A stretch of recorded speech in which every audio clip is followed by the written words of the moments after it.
एक पिता ने अपने बेटे की बहुत अच्छी तरह से परवरिश की, उसे अच्छी तरह से पढ़ाया लिखाया और एक सफल इंसान बनाया। इसी के बल पर बेटा एक कंपनी में बड़ा अधिकारी बन गया। हजारों लोग उसके अधीन काम करने लगे। एक दिन पिता ने सोचा क्यों ना बेटे के ऑफिस में जाकर उससे मिला जाए। जब पिता उसके ऑफिस में पहुंचे तो उन्होंने देखा कि बेटा एक शानदार ऑफिस में बैठा था और बहुत से लोग उसके अधीन काम कर रहे थे। ये देखकर पिता को बहुत गर्व हुआ। पिता अपने बेटे के चैम्बर में गए और पीछे जाकर उसके कंधे पर हाथ रखकर खड़े हो गए। इसके बाद पिता ने अपने बेटे से पूछा, इस दुनिया का सबसे शक्तिशाली इंसान कौन है? बेटे ने पिता को बड़े प्यार से हंसते हुए कहा, मेरे अलावा कौन हो सकता है पिताजी? पिता को इस जवाब की आशा नहीं थी।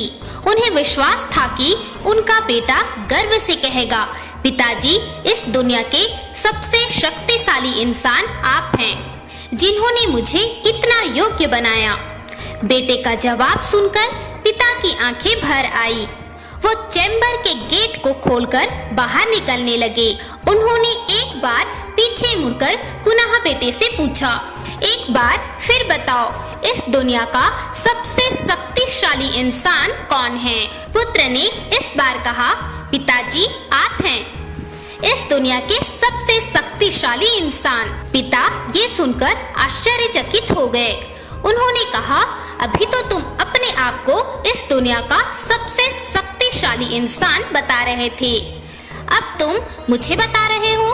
बेटे ने हंसते हुए उन्हें अपने सामने बिठाते हुए कहा, पिताजी, उस समय आपका हाथ मेरे कंधे पर था। जिस पुत्र के कंधे पर पिता का हाथ हो वो तो दुनिया का सबसे शक्तिशाली इंसान ही होगा ना। पुत्र की बात सुनकर पिता की आंखें भर आईं।